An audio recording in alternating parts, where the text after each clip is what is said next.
تعالي النهارده اقول لك اسرار نجاح الرز المعمر معاكي في فرن البوتاجاز وبدون قشطه وبدون سمنه بلدي. بجد في اقل من دقيقتين هتعرفي كل اسرار نجاح الرز المعمر الفلاحي.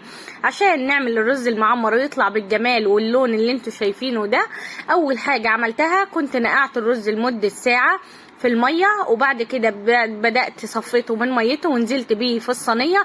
اهم حاجه ارتفاع الرز يبقى عباره عن عقله واحده، ما تزوديش عن كده. بعد كده بنزل بمعلقه كبيره من السمنه العاديه، السمنه بتاعه العلب. ببدأ اغلف الرز بتاعي بالسمنه بالطريقه دي، وبعد ما بغلفه طبعا باجي بيبقى عندي الحليب اللي انا جايباه بيبقى لسه صابح، يعني لسه جايباه من عند اللبان على طول ما غليتوش. بنزل عليه بمعلقه كبيره، ده عباره عن كيلو ونص من الحليب او اللبن. نزلت عليه بمعلقه كبيره من الملح ودوبتها. احسن حاجه تدوبي الملح في الحليب وبعد كده تنزلي بيه على الرز. بعد كده بديله تقليبه بالطريقه اللي انتم شايفينها دي. شايفين الرز معايا عامل ازاي؟ بعد كده بيبقى عندي لبن غلياه وسايباه في التلاجة بايت، باخد منه كوبايه وانزل بيها. بيفرق جدا في لون وطعم الرز المعمر.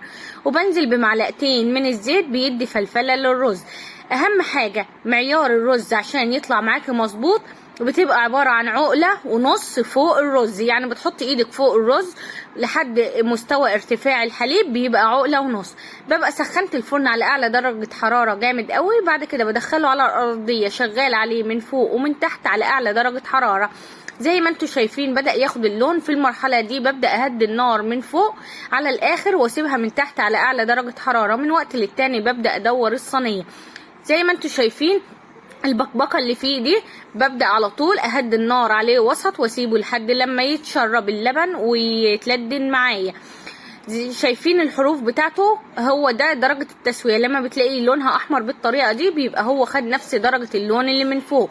لو لونها ذهبي يبقى ارضيته لونها ذهبي، لو لسه ابيض يبقى هو الرز لسه ما خدش اللون من تحت. بس كده. وبغطي عليه اول ما بيطلع من الفرن بسيبه لمدة 10 دقايق نص ساعة، وبعد كده ببدأ طبعا اقطع منه واقدمه. بجد الوصفه جميله جدا. دي كل اسرار نجاح الرز المعمر الفلاحي، وبدون قشطه وبدون سمنه بلدي هتاكلي احلى واطعم رز معمر واخف رز معمر ممكن تجربيه في حياتك. اتمنى بجد تجربوا الوصفه وتكتبوا لي في التعليقات عن تجربتكم. شايفين اللون من تحت عامل ازاي؟ حاجه جميله جدا.